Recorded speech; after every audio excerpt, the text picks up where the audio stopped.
हाँ भाई, welcome to चिकवर। देखिए आज हम आपके लिए लेकर आए हैं एंजाइम। ठीक है, ये एक बहुत ही महत्वपूर्ण टॉपिक है रेलवे एग्जाम के लिए।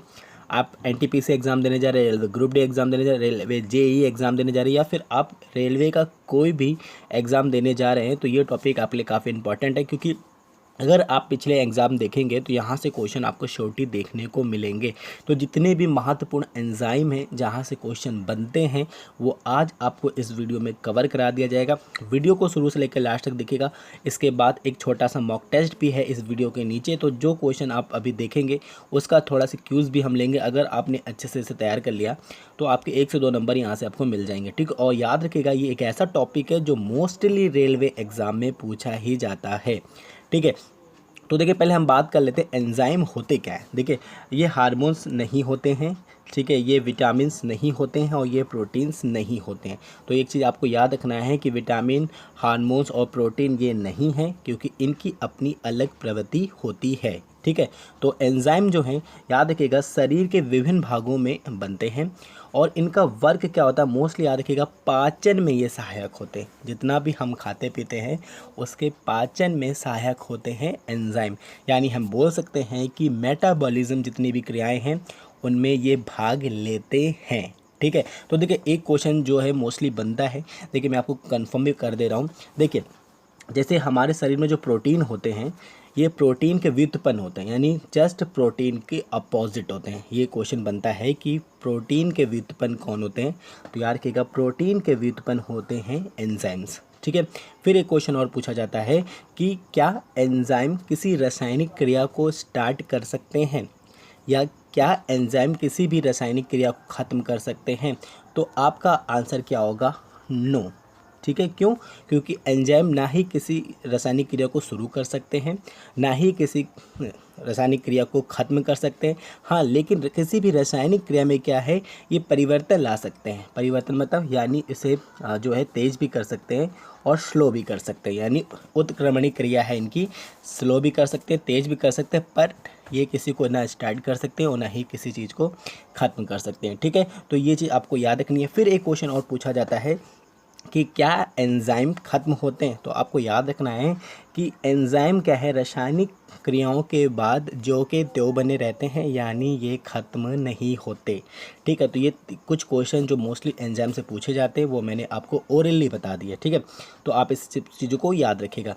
अब चलिए बात करते हैं एक बहुत ही महत्वपूर्ण एंजाइम जिसका नाम है टाइलिन। क्या है, टाइलिन। याद रखिएगा पी इज साइलेंट। ठीक है, पी पे मत जाइएगा, पी इसका साइलेंट होता है और इसे पढ़ते हैं टाइलिन। ठीक है, अब बात करते हैं टाइलिन क्या है। तो याद रखिएगा लार ग्रंथियों से स्रावित होता है। ये क्या है, लार ग्रंथियों से स्रावित होता है। याद रखिएगा मनुष्य की मुख गुहा में लार ग्रंथियां पाई जाती हैं, वहाँ से स्रावित होता है। आपसे क्वेश्चन क्या पूछा जाएगा कि टाइलिन कहाँ से स्रावित होता है, तो टाइलिन स्रावित होता है लार ग्रंथियों से। ठीक है, एक क्वेश्चन और पूछा जाता है यहीं से कि जो है लार ग्रंथियों की संख्या कितनी होती है। तो याद रखिएगा अगर नंबर पूछा जाए, ठीक है, तो याद रखिएगा 6 होती हैं। ठीक है, और अगर पेयर पूछा जाए तो याद रखिएगा 3 होते हैं। ये अच्छा क्वेश्चन, याद रखिएगा पेयर में अगर पूछा जाएगा तो 3 होते हैं, यानी इनका जो 2-2 का पेयर होता है। ठीक है, 2-2 का पेयर होता है, 3 पेयर बन गए, और कुल संख्या कितनी होती है इनकी, 6 होती है। तो देखिए यहाँ पर यही लिखा हुआ है कि लार ग्रंथियों की संख्या कितनी है, संख्या है आपकी 6, और जोड़ियों की बात करी जाए तो कितनी होती है, 3 होती है। ठीक है, ये क्वेश्चन याद रखिएगा। फिर क्या बोलते हैं, क्वेश्चन पूछा जाता है कि एक स्वस्थ मनुष्य में लार जो है प्रतिदिन कितनी बनती है। तो यार रखिएगा 1.5 लीटर जो लार है प्रतिदिन स्रावित होती है लार ग्रंथियों से। ठीक है, फिर क्या देखिए, ये देखिए लार जो होती है हल्की अम्लीय होती है। अम्लीय क्या होती है, देखिए पीएच मान क्या इसका कम है, 6.8 है, क्योंकि जब ये 7.4 से या इससे ऊपर जाएगा तो ये आपका क्षारीय होगा। लेकिन अभी इसका जो अम्लीय जो मान क्या है, 6.8 है, तो ये क्या है, अम्लीय हो जाएगा। ठीक है, तो इसका जो पूछा जाता है कि टाइलिन का जो या लार का जो अम्लीय मान क्या होता है, तो क्या 6.8 होता है। ठीक है, फिर क्या देखिए इसका काम क्या होता है, यार रखिएगा मंड यानी स्टार्च को मल्टोज में बदलने का ये कार्य करते हैं। ठीक है, आईएमपी क्वेश्चन है, याद रखिएगा कि क्या काम करते हैं, मंड को मल्टोज में बदलने का कार्य करते हैं। ये भोजन की जो है लुगदी एवं चिकना बनाने का कार्य करते हैं, ताकि ये ग्रास नली में आराम से निकल जाए। ठीक है, तो ये कुछ इंपॉर्टेंट फैक्ट हैं टाइलिन के और लार के, तो इनको आप अच्छे से याद रखिएगा क्योंकि यहाँ से क्वेश्चन मोस्टली बनते हैं। ठीक है, चलिए अब बात करते हैं पेप्सिन की। तो ये भी एक बहुत ही इम्पॉर्टेंट एंजाइम है। ये अग्नाशय से स्रावित जठर रस में उपस्थित होता है। देखिए गैस्ट्रिक जूस में ये उपस्थित होता है। क्वेश्चन कैसे बनता है ये देखिए, मैं यहाँ के भी 3 क्वेश्चन आपको बताया दे रहा हूँ। जैसे क्वेश्चन बनता है कि पेप्सिन कहाँ से स्रावित होते हैं, तो याद रखिएगा पेप्सिन स्रावित होते हैं अग्नाशय के अंदर। अग्नाशय के अंदर कहाँ पर पाए जाते हैं, ये जठर रस जो बनता है, गैस्ट्रिक जूस बनता है, उसके अंदर ये उपस्थित होते हैं। ठीक है, फिर क्या है, प्रोटीन्स का ये विघटन करते हैं। आईएमपी क्वेश्चन याद रखिएगा, जितने भी एंजाइम है मोस्टली प्रोटीन्स के पाचन में सहायक होते हैं।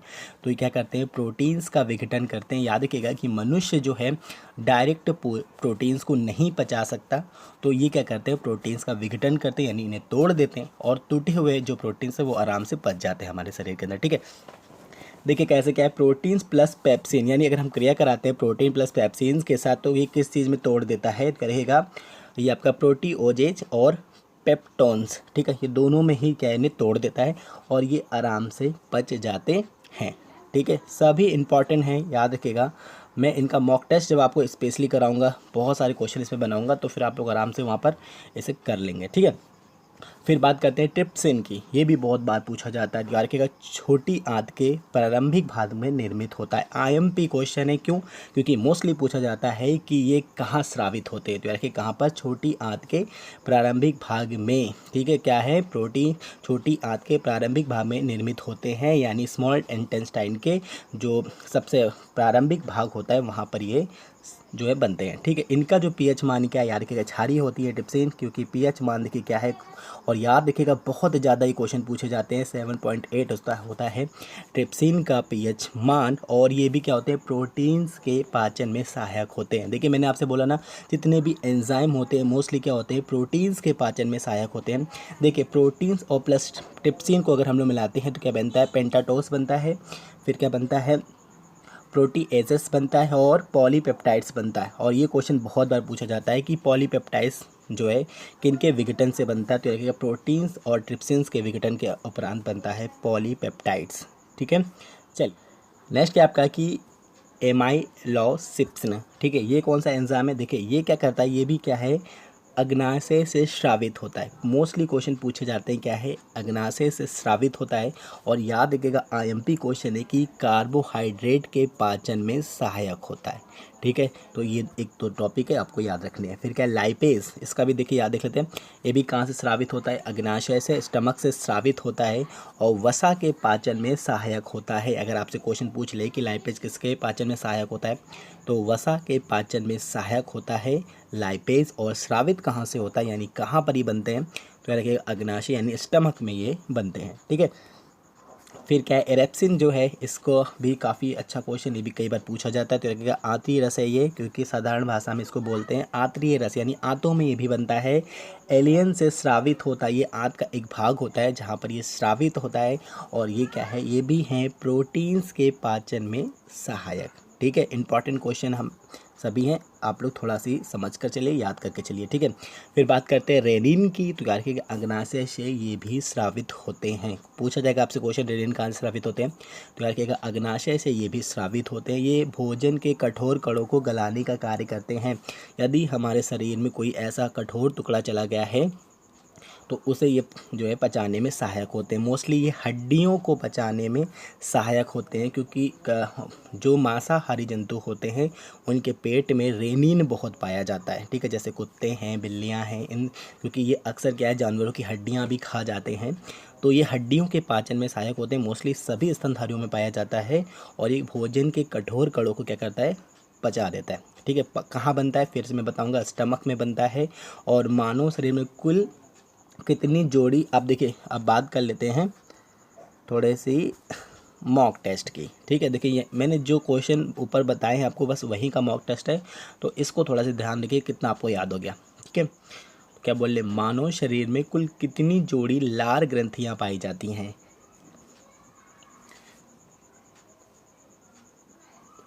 देखिए मैंने बताया था, पैर की बात करी जा रही, कुल कितनी जोड़ी लाल ग्रंथियां पाई जाती हैं, तो जोड़ी कितनी है, 3।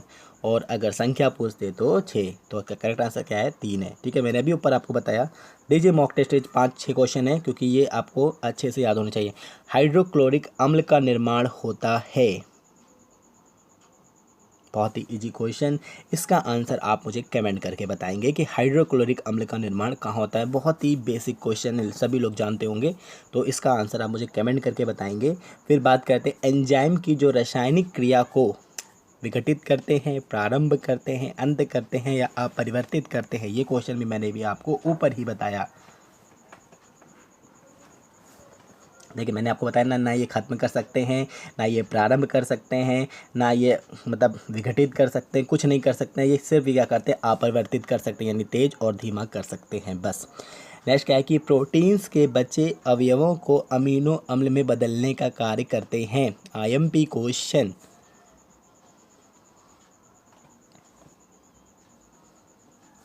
तो यार के रेप्सिन जो हैं ये प्रोटीन्स के बचे अवयवों को अमीनो अम्लों में बदलने का कार्य करते हैं। ठीक है, फिर नेक्स्ट क्वेश्चन की हम बात करते हैं कि बाइल जूस का कार्य क्या है। भोजन को क्षारीय बनाना बिल्कुल करेक्ट है। भोजन को सड़ने से बचाना शरीर के अंदर, ये भी बिल्कुल सही है। भोजन से बैक्टीरिया इन्फेक्शन खत्म करना, ये भी बिल्कुल ठीक है, यानी उपयुक्त सभी सही हैं। ठीक है, फिर नेक्स्ट क्वेश्चन क्या है कि यकृत एवं अग्नाशय से निकलने वाले एंजाइम कहाँ आकर मिलते हैं। IMP question. क्या बोल रहे हैं, यकृत एवं अग्नाशय से निकलने वाले एंजाइम कहाँ आकर मिलते हैं। तो यार क्या पेनक्रियास। ठीक है, पेनक्रियास में आकर ये मिलते हैं। तो देखिए लगभग जितने भी एंजाइम से रिलेटेड क्वेश्चन आते हैं मैंने उन सबको कवर करा दिए, और जब आपको इन सब का मॉक टेस्ट मिलेगा तो आपको बिल्कुल प्रॉब्लम नहीं होगी, आराम से सारे क्वेश्चन याद हो जाएंगे। तो आई होप आपको ये वीडियो पसंद आएगा, और रेलवे एग्जाम की तैयारी कर रहे हैं तो प्लीज़ चैनल को सब्सक्राइब कर ले, जुड़ जाए, क्योंकि ऐसे ही वीडियो हम रेगुलर प्रोवाइड करते रहेंगे। और एग्जाम टाइम में आपको क्रैक्स कोर्स, मास्टर कोर्स सब कुछ दिए जाएंगे, जिससे कि आपका पूरा सिलेबस अच्छे से कंप्लीट होगा और GK साइंस के आप आराम से सारे क्वेश्चन कर ले जाएंगे। Okay, thank you.